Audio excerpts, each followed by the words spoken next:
Another problem-solving strategy in math is to find all the possible ways of doing something. One example would be finding all the ways to make a dollar using only quarters, dimes, and nickels. And one strategy we can use to find all possibilities is we can make a table.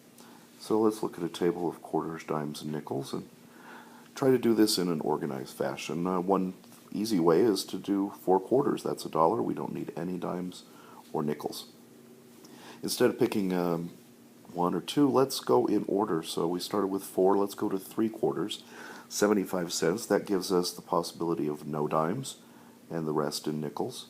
Or we could have 1 dime and the rest in nickels. We could do 3 quarters of 2 dimes and then 1 nickel.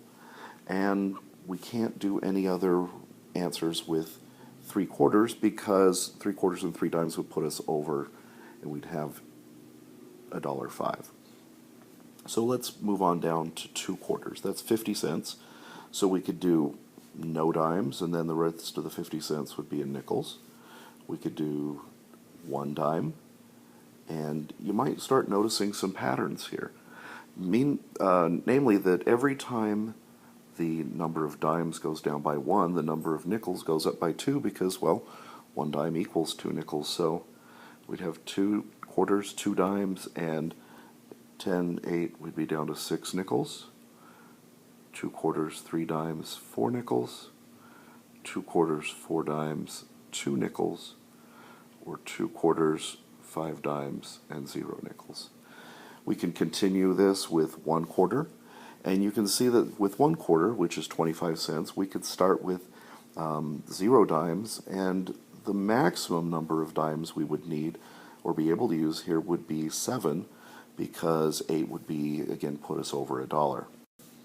We could use the same process to list all the ways of doing no quarters and dimes and nickels only, and again, starting with 0 dimes and working our way up to 10 dimes, where the number of nickels is going down by 2 every time.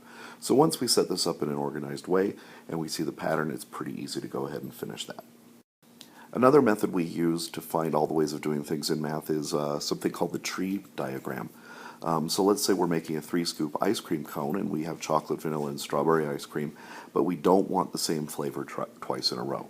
So we've got to first decide, well, what's our first choice? Well, we could choose chocolate, vanilla, or strawberry. Well, let's say we've chosen chocolate. What could I choose for my second flavor? Well, I can't choose chocolate again because the problem says I can't do it twice in a row, so I've got either vanilla or strawberry.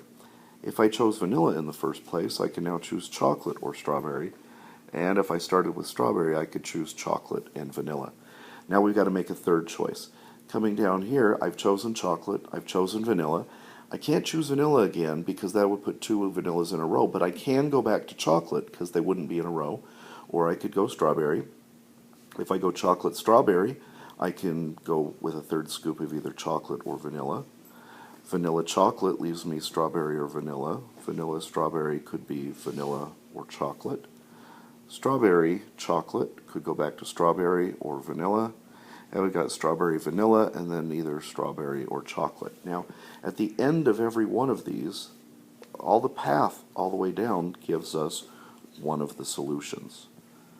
We've got 1, 2, 3, 4, 5, 6, 7, 8, 9, 10, 11, 12, and we can find each one just by simply reading down that path if we needed to list all of them out. Now the question then is, well, is vanilla strawberry chocolate the same as strawberry chocolate vanilla, and is that the same as chocolate strawberry vanilla? Well, if we were putting them in a bowl, I suppose that those would all be the same. We'd have 1 scoop of each of the 3 flavors. But the problem says it's an ice cream cone, and I don't know about you, but I eat my ice cream cone from top to bottom. And so the order does matter in this situation. So I would say that those are different solutions, giving us a total of 12 different ways. So there's a couple of strategies you can use to find all the possibilities of something in a math problem. Good luck.